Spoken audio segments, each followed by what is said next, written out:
Nós da Automecânica RCO estamos aqui para passar uma dica do Onix.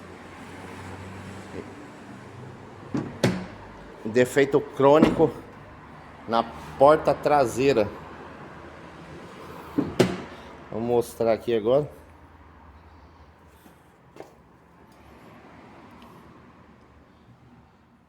Aqui de fábrica deveria vir uma borrachinha e não vem, cria desgaste e começa a fazer barulho, ao qual muitos estão se confundindo, achando que é banco, achando que é amortecedor. Você que tem um Onix, preste atenção nesse barulho. Ele cria uma folga.